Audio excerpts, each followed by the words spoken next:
మా డ్రైవరు మా సెక్యూరిటీ ఎవరు రోడ్డు దగ్గర గేట్ దగ్గర కొట్టుకుంటున్నారు, ఏవో పదాలు వాడుకున్నారు. ఆ పదాలు ఏంటో కూడా నాకు తెలియదు. లోపలికి వచ్చి నాగబాబాయ్ కూర్చున్నాడు. నాగబాబాయ్ అన్న, నాకు నిజంగా తెలియదు. ఏంట్రా అన్నావు అన్నాడు. ఏం లేదు నువ్వు పద నాతో. పైన రూమ్ లో డాడీ కూర్చున్నారు, అప్పుడే షూటింగ్ నుంచి వచ్చి రిలాక్స్ అయ్యారు. నా చేయి పట్టుకుని నాగబాబాయ్ బైక్ తీసుకెళ్ళి అన్నయ్య ఇలాంటి మాట్లాడినాడు, అసలు ఎక్కడ నేర్చుకున్నాడు తెలియదు, ఏ ఫ్రెండ్స్ కంపెనీయో ఏంటో తెలియదు, చాలా జాగ్రత్తగా ఉండాలి, మీరు అందరు బయటికి వెళ్ళిపోండి అన్నారు. నాకు తెలియలేదు కూడా, టు గివ్ అ రీజన్ లేదు.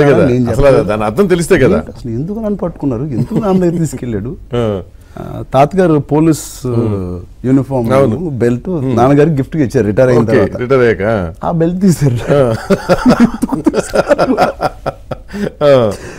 బక్కులతో కాకుండా బెల్ట్ రెండు